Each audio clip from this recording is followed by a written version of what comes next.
एक समय की बात है। एक राज्य में एक प्रतापी राजा राज करता था।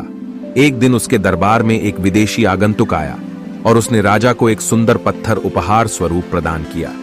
राजा वह पत्थर देख बहुत प्रसन्न हुआ। उसने उस पत्थर से भगवान विष्णु की प्रतिमा का निर्माण कर उसे राज्य के मंदिर में स्थापित करने का निर्णय लिया और प्रतिमा निर्माण का कार्य राज्य के महामंत्री को सौंप दिया। महामंत्री गांव के सर्वश्रेष्ठ मूर्तिकार के पास गया और उसे वह पत्थर देते हुए बोला, महाराज, मंदिर में भगवान विष्णु की प्रतिमा स्थापित करना चाहते हैं। 7 दिवस के भीतर इस पत्थर से भगवान विष्णु की प्रतिमा तैयार कर राजमहल पहुंचा देना।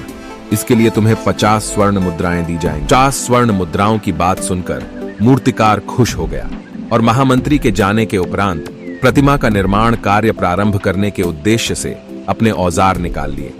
अपने औजारों में से उसने एक हथौड़ा लिया और पत्थर तोड़ने के लिए उस पर हथौड़े से वार करने लगा, किंतु पत्थर जस का तस रहा। मूर्तिकार ने हथौड़े के कई वार पत्थर पर किए, किंतु पत्थर नहीं टूटा।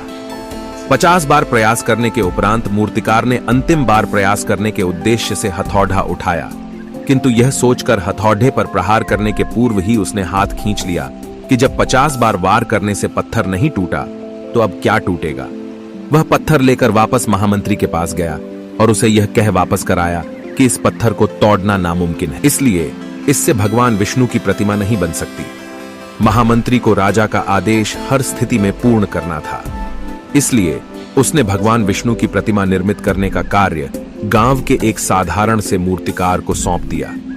पत्थर लेकर मूर्तिकार ने महामंत्री के सामने ही उस पर हथौड़े से प्रहार किया और वह पत्थर एक बार में ही टूट गए। पत्थर टूटने के बाद मूर्तिकार प्रतिमा बनाने में जुट गया।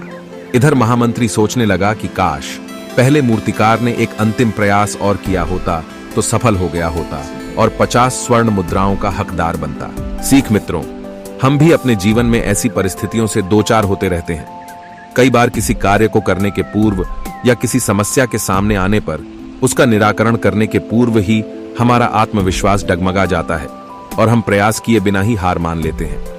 कई बार हम 1-2 प्रयास में असफलता मिलने पर आगे प्रयास करना छोड़ देते हैं, जबकि हो सकता है कि कुछ प्रयास और करने पर कार्य पूर्ण हो जाता या समस्या का समाधान हो जाता। यदि जीवन में सफलता प्राप्त करनी है तो बार बार असफल होने पर भी तब तक प्रयास करना नहीं छोड़ना चाहिए जब तक सफलता नहीं मिल जाती। क्या पता जिस प्रयास को करने के पूर्व हम हाथ खींच ले वही हमारा अंतिम प्रयास हो और उसमें हमें कामयाबी प्राप्त हो जाए।